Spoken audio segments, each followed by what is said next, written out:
from Calgary Foothills.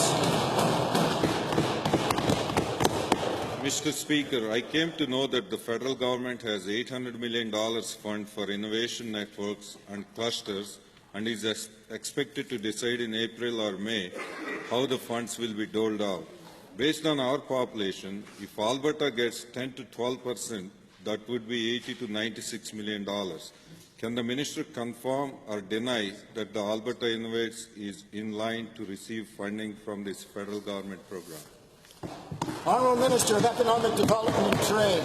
Well, thank you very much, Mr. Speaker, and I'll thank the member for the question. As the member should know, the federal government has not tabled their budget yet, and until they do, provinces will be watching eagerly to see how the innovation dollars will be spent. But what I can assure the member, recently, within the last 2 months, I led a trade mission with the Minister of Advanced Education and the 3 university presidents to meet with 5 different federal cabinet ministers to talk about Alberta's innovation priorities, and I look forward to telling the member all about them in the next question.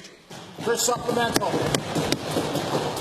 Mr. Speaker, given there are clusters and innovation networks popping up all over Alberta in new fields like geomatics in Lethbridge and unmanned vehicle systems in Medicine Hat, and given that the fintech sector in Calgary and the computer gaming sector in Edmonton are showing signs of growth, what is the Minister doing to ensure Alberta's innovation networks and clusters, like those in the Mercer warehouse, are able to access this funding?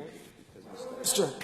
Thank you, Mr. Speaker. I'll thank the member for the question. So just to fast forward through the previous answer, there's 3 areas of priorities that we've collaborated with the private sector, with entrepreneurs, with venture capitalists, with our post-secondary and researchers, and we're focusing on health innovation, on smart agriculture, and on clean energy. These are Alberta's strengths. We're going to continue to leverage them and to work on them. I'll tell you this much, Mr. Speaker. We, in the past year, consolidated the 4 Alberta Innovates corporations into one. We hired an incredible CEO to lead our Alberta Innovates. We are providing funding to ensure that we are supporting these industries. That party over there would cut. Thank you, Honourable Minister. Second supplemental.